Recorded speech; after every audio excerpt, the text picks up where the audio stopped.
professor of anthropology, and a participating faculty member in Indigenous Race and Ethnic Studies, Latin American Studies, and Women's Gender and Sexuality Studies.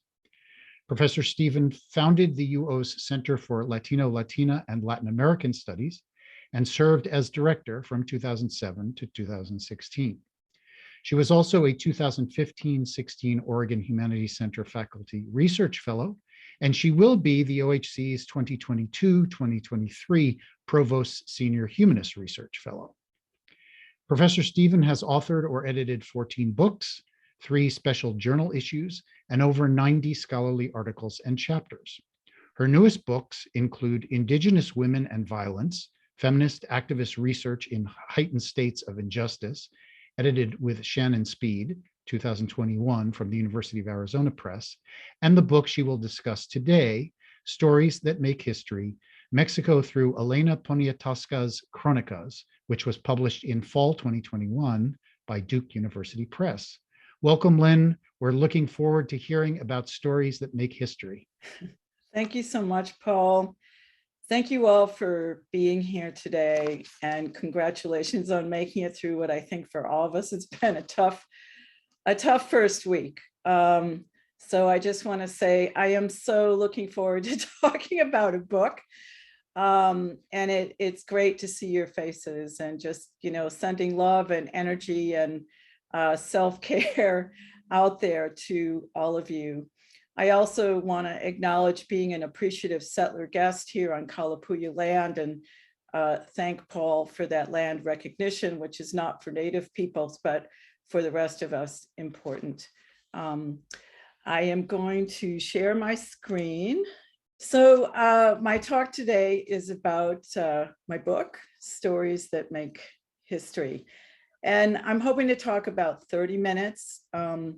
I want to thank the Oregon Humanities Center for having me today, for the support in the past, the support in the future.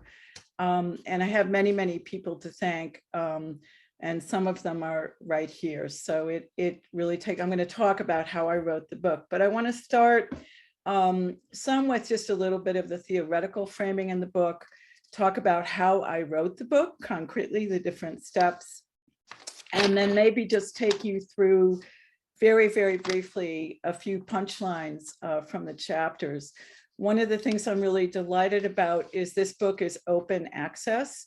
So you can go to the Duke University Press site and they have an open access edition. If you go to Amazon, it's available in a Kindle edition. And that's a really fantastic thing. I want to also thank the Oregon Humanities Center for the subvention grant for doing an index, which is very important for all of us. Oops. So I want to start with, which is actually a quote from the end of the book, the conclusions. And I'm going to be reading for the first maybe 5 or 10 minutes, accompanied by some pictures.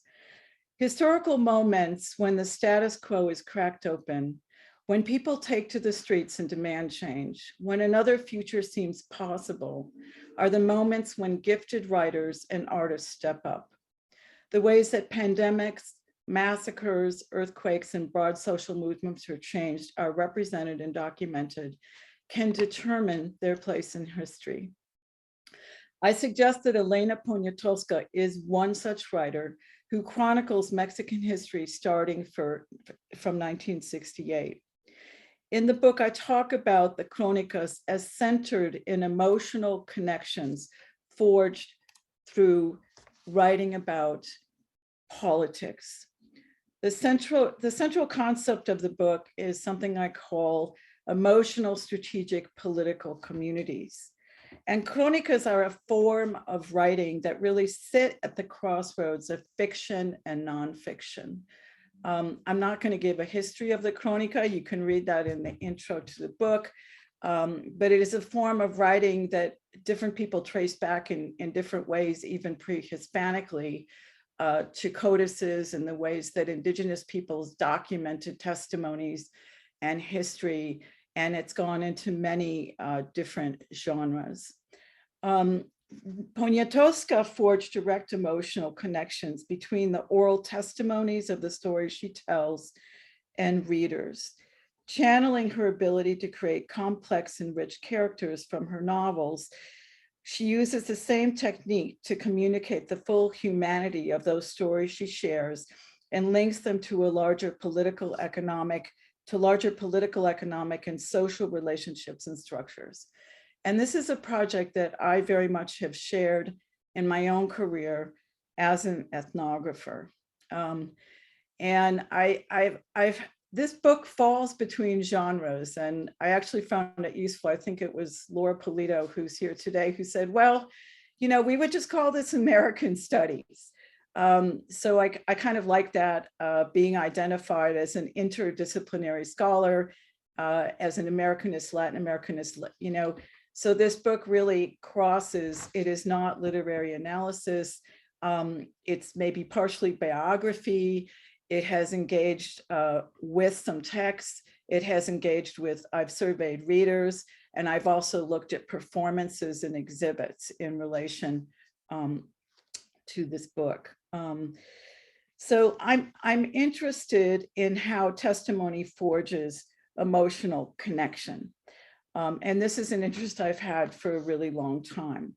So some of the questions I ask in the book are, how do people giving public testimony on repression and traumatic events and those listening become emotionally connected to one another?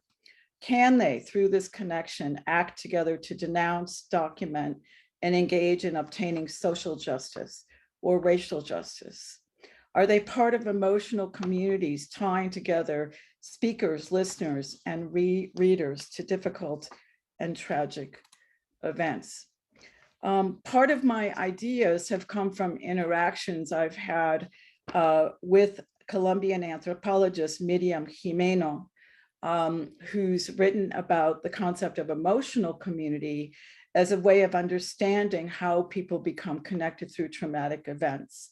And she writes about this in the context of violence in Colombia, particularly violence against indigenous communities, and in projects using testimony and collaboration that came out of those experiences. I'm interested in particular in how oral narrative in Crónicas and public performances can bring readers and listeners into community with those whose stories are told. Beyond that, I'm interested in the ways that these connections can influence politics. The transfer of oral testimonies that are written, textualized, and shared widely can play an important role in whose voices are heard and by whom. Testimonies widely disseminated can influence the way that historical events are remembered and canonized. Stories that make history suggest that the ways that people's stories linked to pandemics, massacres, earthquakes, and broad social movements can help determine how these events and processes are documented and remembering. And compelling forms of writing and other forms of expression and performance, I suggest in this book, are central to political life. So I want to talk just a moment about this concept of emotional, strategic, political community. It's not about strategic essentialism, but really about strategic strategies of representation that can become political tools for influencing change. They're also about emotion channeled through in-depth testimonies and stories on the page and in person, and how that creates connection between people that may be intense or muted, that endures or fades or is rekindled with time. Emotional connection is forged on the ground and can result in the creation of emotional political community in the moment. The strategic writing involved in documenting and representing such connections and communities may also result in the building of emotional political community among those who read such accounts, and through the reproduction of accounts of events and their memorialization, which I write a great deal about, particularly recounting and memorializing the 1968 student massacre in Mexico, the every year, which still goes on, or the 1985 earthquake, which is also memorialized. And I'll talk a little bit more about that. Political performances, which is also another strategy that I write about that Elena Poniatowska and other people use, is also a way to build emotional political community in the moment and through time. Elena Poniatowska was drawn to documenting already existing or evolving strategic emotional political communities, as well as helping foster them through her writing and political performances. I'm not remembering my own slides here. So strategic emotional political community, as used in this book, is a flexible concept with multiple dimensions that can include on the ground, face-to-face networks and community building, the representation of such communities in texts, and the possibility of communities of readers. Strategic emotional communities are not fixed and necessarily stable through time. People may move in and out of them. They ebb and flow. At a larger level, writers such as Poniatowska and others actively work to create, preserve, and expand what we might call a strategic emotional community of the left in Mexico that was a guiding light for oppositional politics for decades. This has been an important contribution to supporting a broad public and processes of democratization in Mexico. Through straddling the link between activism and journalism, writing and action, Poniatowska has been an important public intellectual and political figure, as well, of course, as a literary figure in modern Mexico. How did I come to write this book? I really like this as a part of the invitation of giving this book talk. So I first met Elena Poniatowska actually right here at the University of Oregon in May of 2010. And I know I saw that Carlos Aguirre is out here. Carlos was heading Latin American Studies, and she came as the Bartolomé de las Casas lecturer. She gave a lecture in Lillis. The place was packed and she signed books. A fond memory from the before times now. I hope we get back to that. And I hung out with her. I took her to, I think, a used bookstore, and she came over to my house 10 blocks away from where I'm sitting in my office in Condon Hall, and we had tea. And she said, when you're in Mexico City, call me up and you can come over for lunch. So I was actually teaching a class at the National Autonomous University of Mexico in September of 2010. And I was there, I think it was 2 weeks or 2.5 weeks. And I called her up and she said, come for lunch. And we had lunch and she said, come back for lunch again. So I think I had maybe 3 or 4 lunches with her in that 2.5 week period. So it was kind of like I would teach my class for 4 hours and then I would go have lunch for her and prepare. And while I was there, I had this kind of idea. I think it was probably a little naive at the time, but I decided I really wanted to do a book about her, like her story. So we made arrangements. The following August, I went back and I spent, I don't know, probably 3 or 4 solid days going to her house and talking with her and trying to work, the way I had worked as an anthropologist. And it was a really transformative set of conversations. She pushed back at me a lot. She interviewed me too. And this is, Elena is someone, as I'll tell you, who's interviewed thousands of people. So imagine trying to interview, like Oprah Winfrey, or someone who this is what they've been doing for like 40 or 50 years. She was not an easy person to interview, but we did kind of figure it out through kind of, I would argue, a mutual interview process, and probably telling each other some things we hadn't told very many other people. And I went home and kind of thought about it, and I decided, well, I need to figure out a way to write about her that's really different than what other people have said. I'm not a literary critic. This is not an ethnography. And then I began to really think about her kind of as a political figure, a public intellectual, a political figure, and think about the ways that, particularly the books that she had written, and those that I knew about, La Noche de Tlatelolco, which was published in 1971, that I'll say a word about, but how that had influenced me and how so many people I knew had read this book and talked about it. And the same with Nada Nadie, which is a chronica about the Mexico City earthquake.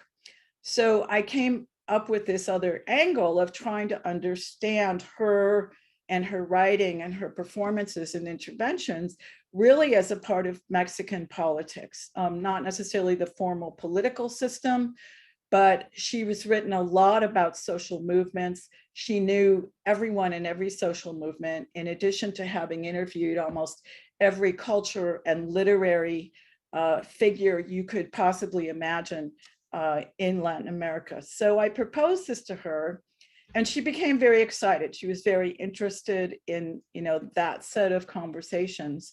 So I basically kind of visited her twice a year in Mexico City. I would hang out with her in public, which was kind of like accompanying a movie star, a very famous person. I would go with her to exhibits or places she was speaking, but we also hung out in her house a lot, went to the bank with her, carried her groceries, met her. I met all of her grandkids, got to know her family in that process. She met one of my kids.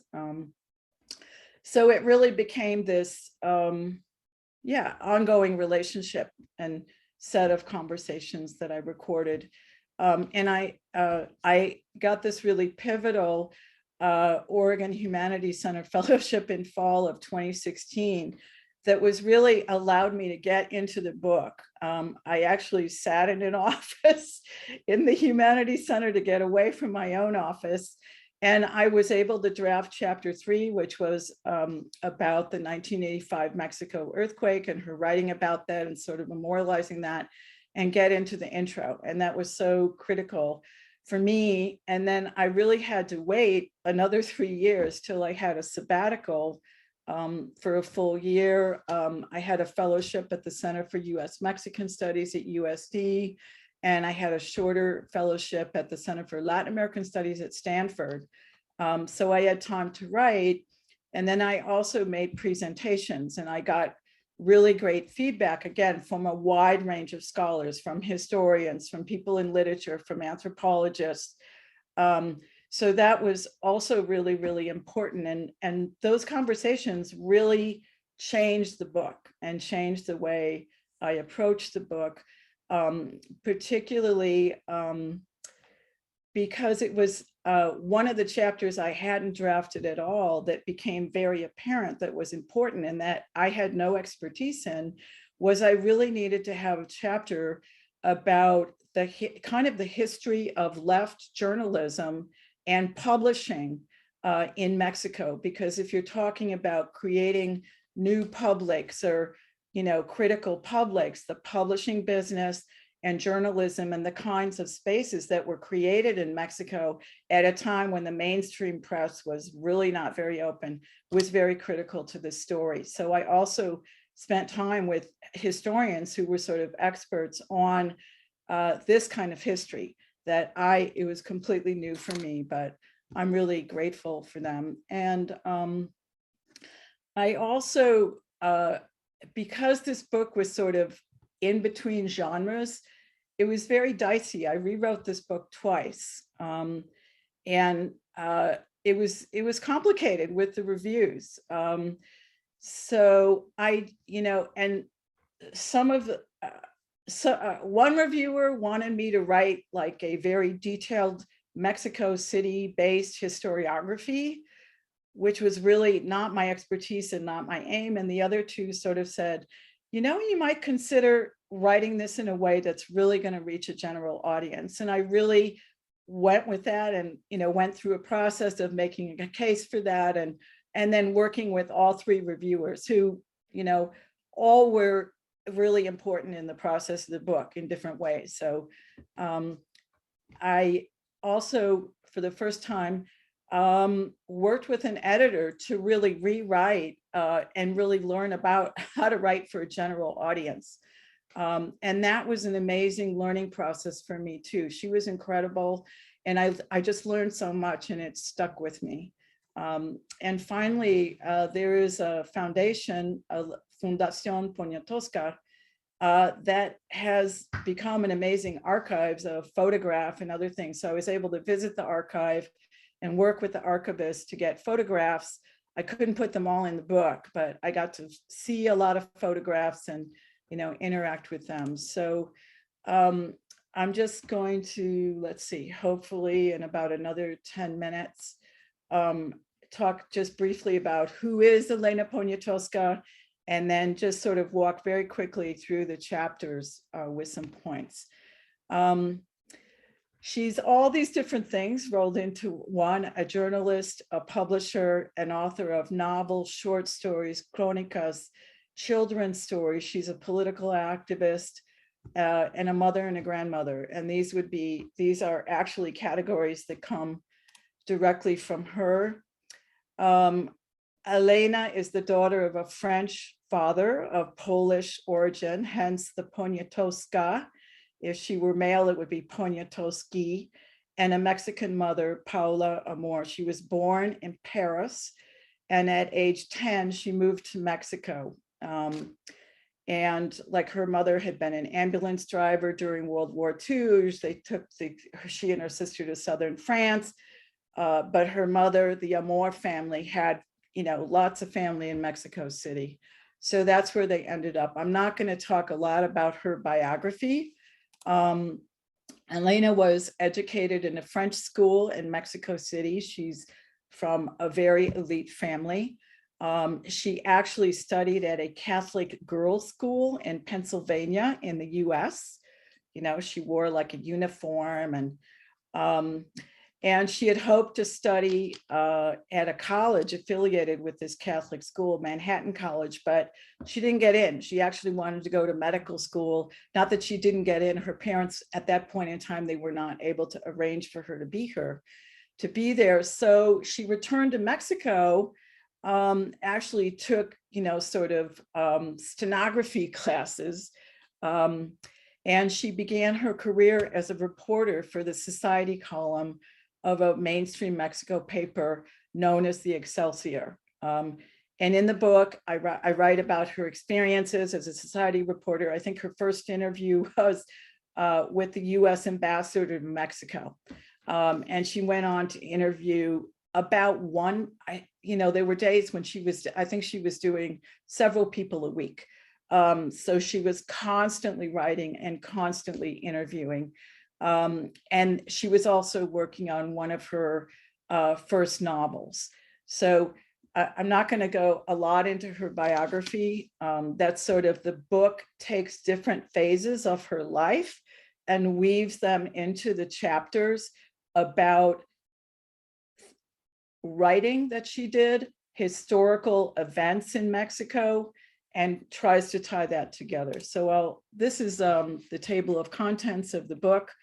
As I mentioned, the introduction, writes about testimonies, social memory, strategic, emotional, political communities, a little bit biography, this chapter on Mexico City's growing critical public, and I'll come back to that. But so this chapter was the one that was the most work for me because it was new.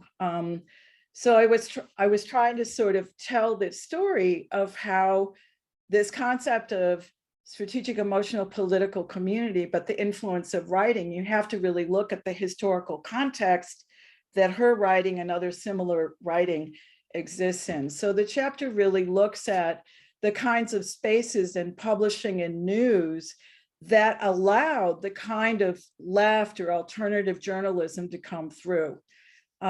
So I can't put all of them up here, but there were these small publications in Mexico City. There's one called Por Qué.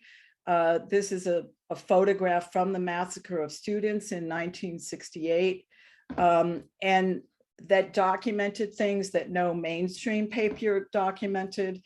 Mainstream papers had these sort of culture sections that a lot of people wrote in, so they weren't like in the headlines, but people like Poniatowska and other writers were writing in these cultural sections of newspapers in the 50s and the 60s in ways that would surprise a lot of people who would argue that the Mexican government completely controlled the press. There are numerous publishing houses. I write about the founding of the Fondo de la Cultura Económica, which is kind of, it's a government press, but it was started by a very interesting person named Arnaldo Orfil Renal. And I mean, for the anthropologists, they published a book of Oscar Lewis's, and the government tried to censor it. And out of that came many other alternative presses. One is called Siglo XXI, that Elena Poniatowska and her husband, who was an astronomist, Guillermo Aro, founded. So there are these alternative sort of presses that are founded, several of them. And then in the 80s, for example, La Jornada is a newspaper that Elena started to found. It had a previous relationship with a paper called Uno Más Uno. And so really understanding how news and publishing was really important in Mexico City's, sort of politicized public. I also talk a little bit about,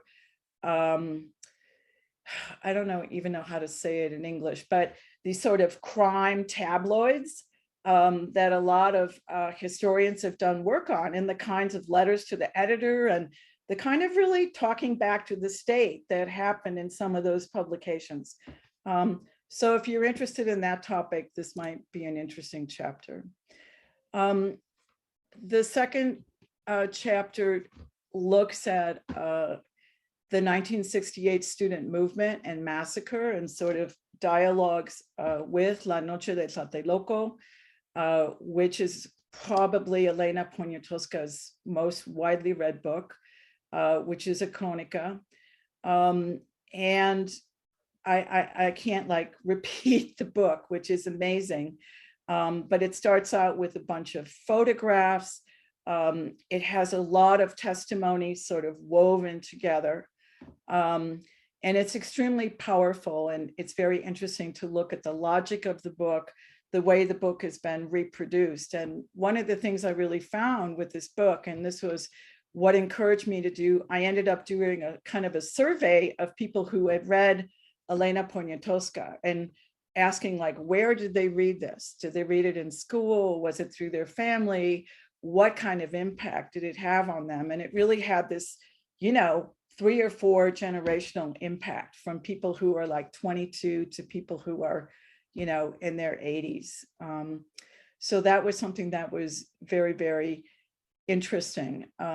So again, this is where the book moves into this logic of taking these sort of critical moments in Mexican history, looking at her writing about them, but also giving a lot of information about them to understand that, and then how people continue to interpret and understand these events.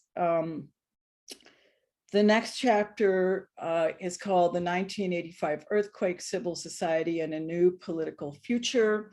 Again, it's based in part on her book Nada Nadie, which is about this incredible earthquake in Mexico City that probably killed about 10,000 people, that took a very long time to recover from. And this is actually, the photograph there is kind of a photo. It's from an exhibit that memorializes the earthquake, but showing sort of civil society, literally, people going out into the streets with shovels and picking through. You can see the rescue workers there. And Elena actually, she started out filling up a bucket with rubble and bringing people sandwiches. And I think it was her friend Monsiváis and one of her editors, who called her up and said, you know, have you thought about writing about this, about getting out there, you know, with the tape recorder and recording what's going on? So she sort of transitioned from doing that, but she also continued to offer a lot of different kinds of support. So it's another super amazing, compelling book, and also documents sort of the building of different kinds of social movements, many of which existed before the earthquake, but really got a lift and really got a lot of, you know, very broad support. And I argue in the chapter, really, you know, changed politics in Mexico City. Mexico City, like DC before, it didn't have an independent government. It does now. And it really changed the way that power was allocated in the city. And the book also documents some incredible social movement actors like Evangelina Corona. This is a pretty recent picture of her with Elena. Evangelina worked as a seamstress in a textile factory, and there was a collapse of a lot of textile factories.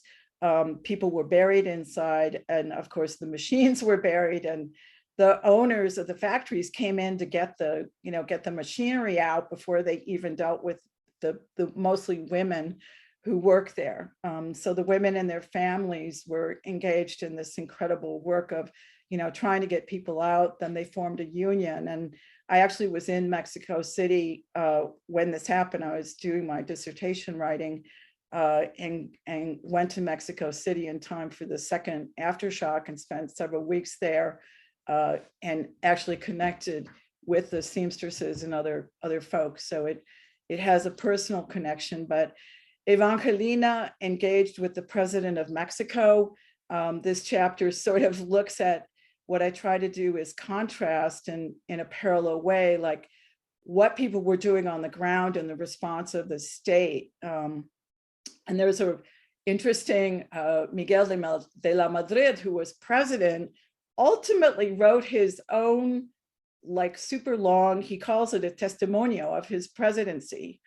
And reading his text with Elenas, it's almost like they're talking to each other because they're about the same actors and they recount some of the same events. So that was one of the most interesting sort of textual conversations I looked at. The next chapter is called Engaging with the ezln. And it really focuses, again, the Zapatista movement was something that I did research with and engaged with. So I have this other connection with it, but this is a chapter, there's no, you know, book Crónica, but Elena wrote a lot of newspaper Crónicas. She exchanged letters with Subcomandante Marcos. She got very interested in sort of Zapatista gender politics and got into some heated discussions with Marcos and other people. And she really came to want to support and promote in many ways Indigenous women and really push on, you know, where they were in the national imagination. And this chapter is actually a lot about gender ultimately.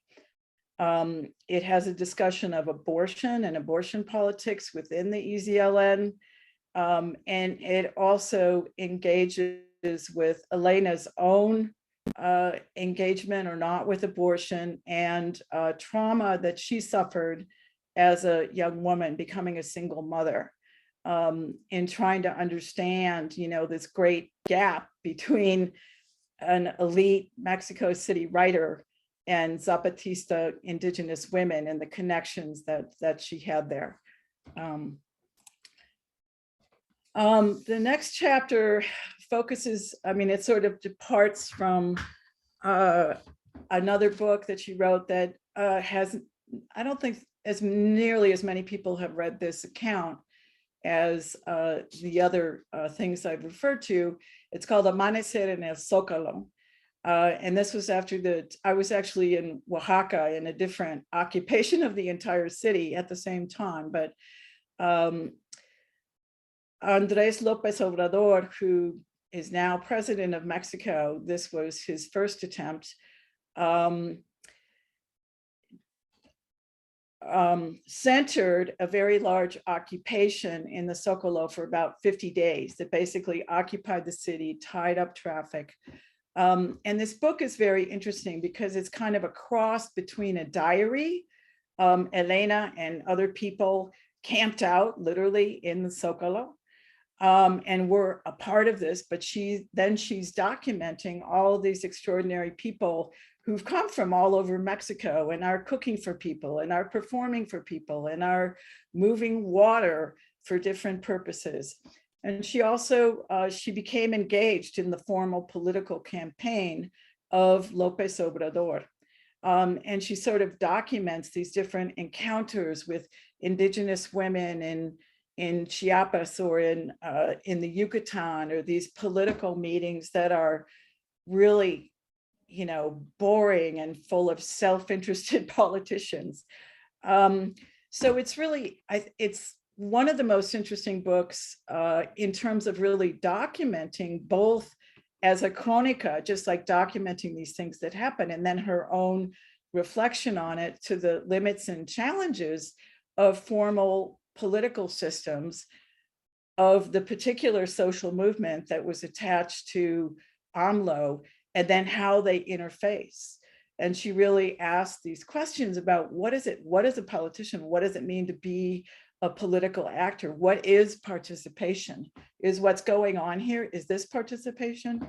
So it really sort of interrogates, you know, all these different aspects of politics. The next to last chapter is called Regression Loss, the 43 disappeared students from Ayotzinapa. In September of 2014, 43 students were disappeared in the state of Guerrero, who actually, they had commandeered some buses. It's a long and complex story, but the punchline would be now that the parents, we still don't know what happened to most of these students. They've identified the remains of 2. There's a very active ongoing social movement of the classmates, the parents, the siblings of these students. And Elena Poniatowska has written about them. I focus a chapter on one particular speech that she made in the Zócalo with, I don't know, thousands and thousands of people. And she collaborated, used a text from another writer, but read like a little identification of each student with their names. And then everyone shouted, Regression Loss, give them back. So this is the slide just features one quote: ¿Cuál es el futuro de un país donde el Estado mata a sus estudiantes? What's the future of a country where the state is killing students? And the movement with the students and the way that she and many other people, you know, are really putting the 1968 massacre of students in conversation with the disappearance of these students, the state cover up, and the ongoing, even, you know, in the current administration, there's a task force, there are investigations, but there has not been anything concrete, and there's recognition. But that's, I have to say, of all the inheritances of this book, you know, the fact that this is still ongoing for these families, and it just reflects a larger state of disappearance and impunity in Mexico. That is a great sadness. And Elena has, and other people have used their, you know, political performances. I focus in the chapter how, I mean, she publishes lots of books. There's book fairs that she presents at. So instead of presenting herself, she calls up, you know, some of the parents or the siblings or the classmates of these students to speak to, you know, the public. I guess I also just wanted to conclude sort of asking the question about, you know, the future of this form of writing. And it's a future de la crónica. I think we can look in our own country. It's usually called creative nonfiction. In Mexico, we can look at other crónicas, other generations of writers who've written crónicas. I've put up just a couple examples, but I think it's an extremely important and compelling form of writing. And I've been very inspired by, working with Elena, looking at all of these questions. And really, as I look down the road in front of me, to be motivated to be writing in a way that reaches a lot of people and that has that kind of focus. So that's what I have to say. So thank you all very much. Thanks so much, Lynn, for that really interesting book in print talk. Let me remind everyone that we have time for Q&A, and the way to do that is to type your questions into the chat of Zoom, and I will ask them to Lynn and moderate the questions. I'll ask the first one, Lynn. You finished on your interest in writing for a wider audience, and you talked in interesting ways about the work you did with an editor to try to transform an academic book into a book for a general audience. Can you tell us one or two things that you learned during that process that you're going to take away in your future work? Yeah, I think, I guess the first would be, I remember, the first, just getting rid of how we write as academics, like really looking at vibrant, producing characters, producing sound and color, and really thinking paragraph by paragraph in that sense, and how to connect things, not just making like an abstract connection, thinking through, and writing with fewer words, or taking out words and looking at the words that I use, and which ones are powerful and which ones are superfluous or sort of don't need to be there. I know maybe that's not very helpful, but and just the feeling of the writing, like and thinking emotionally, like reading back what I'm writing, like how does this connect with the reader? How does this emotionally engage and connect, with a possible reader? So I don't know if that's helpful, but those are a couple of things that come to the top, like from comments, like, this is an interesting story, but it's boring. Make it come to life. Look at what you did on page 343, where you wrote this amazing paragraph. Write another one like that. Thanks so much for that. Laura Polito has another related question, which is, how did you get the press to make it free and open access? Well, I basically had to raise $10,000. And I actually, I'm an incredibly fortunate person at the U of O because I have a Knight professorship. So I used some of that money from, every year I have $25,000. I use that to support grad students. I use it to support events. I've used it to support bringing faculty members here. So I use that. And I also use some of my own savings to do that, about $5,000 of my own money and $5,000 from the Knight Fund. And that's a cheap, I had to also argue with the press about how much it was going to cost. So I think there's some presses that have funds for that, but it was very important to me because one of my other motivations for writing this book was just amazement at how few people in the US knew about Elena Poniatowska or any of this history. And she's, you mention her name anywhere in Latin America or even in some Latino communities here, Latin American communities, everyone has heard of her. And she's an amazing writer. So getting that out there in as many ways as possible, open access is one way to do that. And of course, everyone in Mexico is writing to me, ¿Dónde está en español? ¿Cuándo sale en español? You know, when's it going to come out in open access in Spanish? And that involves, you know, translation. It involves, this is not a book where we can just like give it to a translator. It actually involves going back to my interviews with her, getting the original statements as she said them.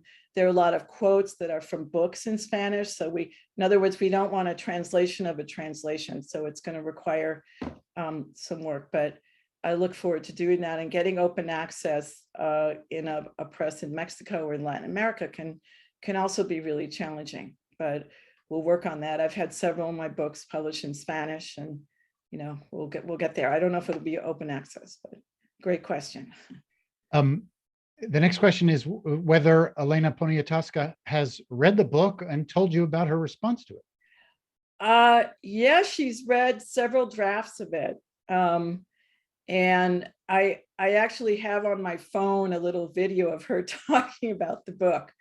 But yeah, we met, I mean, when I finished the first draft, you know, because there's a lot of things that she says. So I wanted to check all of the quotes with her. And she started correcting her own quotes. I said, well, we can't do that. You know, we have to go with like what was in the conversation. But she also, I could kind of see the training from, I don't know, this Catholic girls' school, you know, she went into the English and she said, you know, it'd be better to say it like this, or like, you know, so she made some writing suggestions too. And then, I mean, that was the first draft. And then I completely, you know, kind of tweaked it with the history of publishing and all these different things. And I would talk to her periodically, but I mean, we email often, or I would communicate with her. And so she's, and then I showed her, you know, the PDF. The last time I saw her was in August. And I spent a fantastic day with her. And finally, you know, she actually got the physical book. So yeah, she's probably seen too many versions of it, but she seems to like it a great deal and has offered, you know, to help try to get it published in Mexico. The next question has to do with the genre of the Chronica and your interest in it, but in particular in the kind of your understanding of the particular agency or efficacy of that genre versus other genres. Obviously, it's one that is central to your concept of emotional strategic political community. Is it, in your view, particularly suited to advance emotional strategic political community? I would say yes. And I mean, I'm looking, you know, if we look at this style of Crónica, there are many, many other people writing in this style. Carlos Monsiváis, who's a very good friend of Elena Poniatowska, is probably the other, you know, extremely well-known writer. There's a young writer who's actually, I'm really honored, he's going to be a discussant for the book. Wow, I'm thinking of his dad, but Villoro. So it's a very well-known genre, you know, in Mexico and Latin America. So I think that the way that it combines testimony, you know, deep testimony, it's not like, you know, 3 sentences. It could be a page and a half, it could be longer. And in this style, you sort of pull together individual stories, but you're tying them, you know, to larger events, to politics, to economics, you know. So like I said, I really identify with that kind of writing strategy.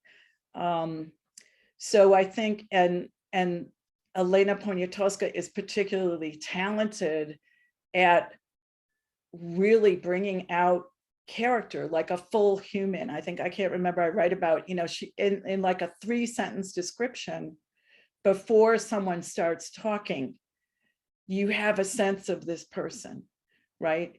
Just in how they're described. So I think part of it is also thinking about people who are giving testimony. And this is something I've struggled with for decades in representing people in film on the page. Like, how do you creating not a flattened character, right? They're not filling a slot, to support your theory.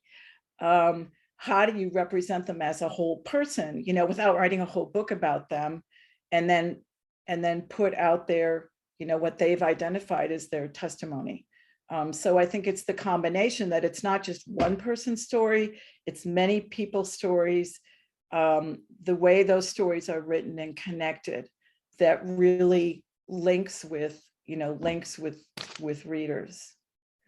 And it may have something to do with also, I don't know, how people learn to engage with stories and reading. And there are differences perhaps, in Mexico and the US. I hate to make nationalist broad generalizations, but story is very important. And we can look at, we can look at Latinx writers.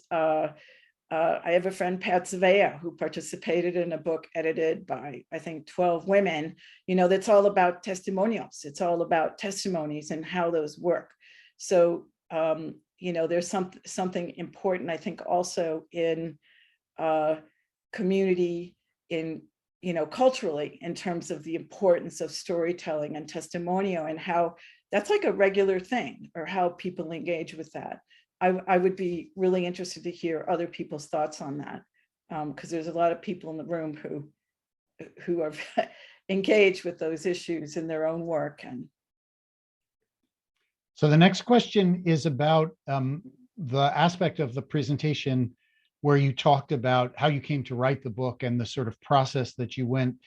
And one of the things that this questioner is interested in is that experience you had getting up to speed on the history of the left newspapers in Mexico City. Say a little bit more about the way that your profile as an intellectual has been transformed by this process of writing this book. Okay. Well, I guess I've been working in Mexico since 1984.